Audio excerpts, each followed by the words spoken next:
嗨，大家，你现在收看是 Olivia 我是 Olivia 今天要跟大家分享这一件可以在网络上下载免费模板的连身裤吊带裤。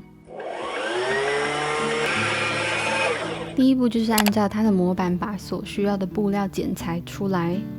我多剪了一份前版，打算要来做内衬。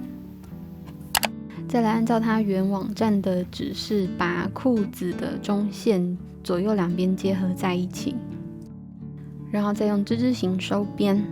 我觉得这个步骤做完之后就可以先放在身上，大概试穿一下，因为我发现它的版型跟我的身材非常的合不起来，非常不合身。然后确定这个屁股跟前面这个中线的角度是你要的之后，就可以把它们前版跟背板缝在两侧，还有胯下的部分都结合在一起。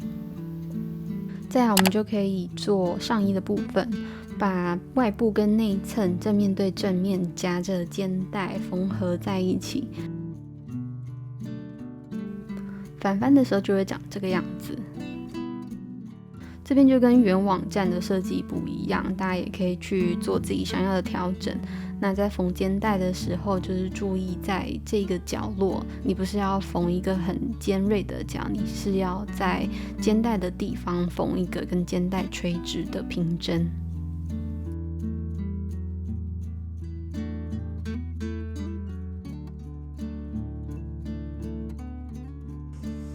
缝好之后长这个样子，就由里往外翻，然后重复相同的步骤，把另外一半部的前版做好。接下来我在刚刚缝平针的地方全部都用之字形收边，碰到这个转角的尖锐的地方就把多余的布料剪掉就可以了。这步骤做好之后，我想要在缝份的地方做一些加强固定。你可以像这样把缝份固定在衬布上面，然后把它跟衬布缝合在一起。越接近那个锐角会越难缝，所以我就跳过大概5-6公分，就没有缝到最里面去。看布料的特性或者是你的个人的喜好，看是不是想要让它更平整，你也可以选择把这2块内衬跟外部缝在边上，让它看起来更平整。再来我们要做上衣的背板，背板的上缘往内翻折2次，我们要缝在这个边上，这样会造成一个小小的空间是要留给松紧带的。那就看你的松紧带的宽度来做必要的调整。我的宽度大概是0.5公分，所以我就缝在大概1公分的位置上。再来就用别针把这个松紧带穿过去，长度就因人而异，我的大概就是这一个背板的一半长。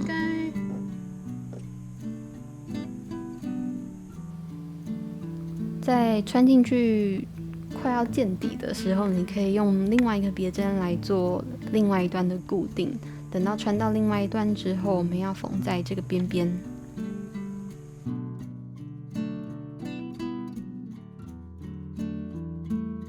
接下来我们要稍微固定一下上衣前版下缘这个部分。它的模板上面有一个小小的记号，你就对齐那个记号，当做是前版的中线，然后稍微用平针固定在一起。因为我有2层前版的关系，所以在结合背板的时候要像这样正面对正面，然后用三明治的缝法缝合两侧这边。如果你是按照它原网站的设计的话，那你就是正面对正面缝在背面就可以了。如果你跟我一样做了2层的话，我们就这个地方需要这样缝。这样缝的好处就是在反翻过来之后会非常干净利落。那就重复同样的步骤，把另外一边也用同样的方法结合在一起。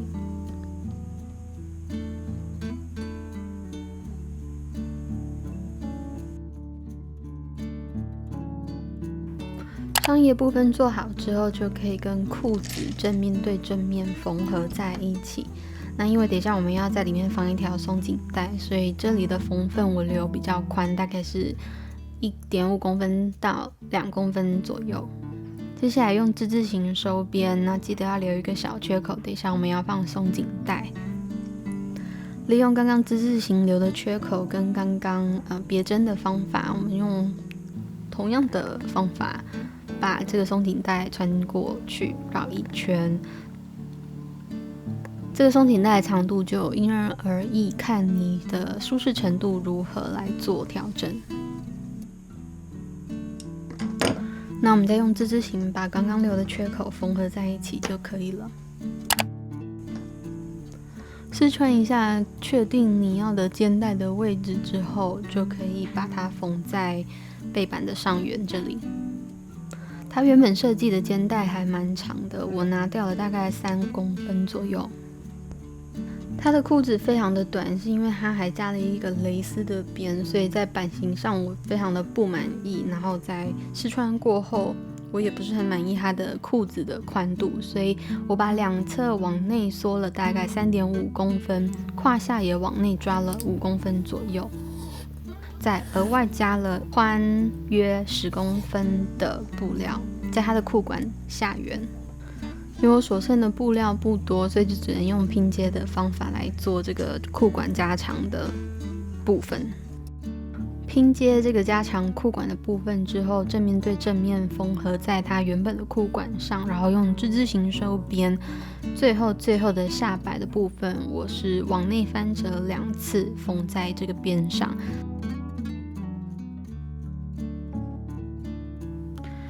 大 V 领的这个胸口，我在里面放了一个别针，稍微固定住，应该之后会再用手缝固定它。腰带的部分我往下翻折之后，缝了一条平针，就会变成这个样子。至于裤管的部分，我其实还是没有很满意它的剪裁，但是抢救之后也只能这样子了。这样看起来还可以啦，有点像郁金香。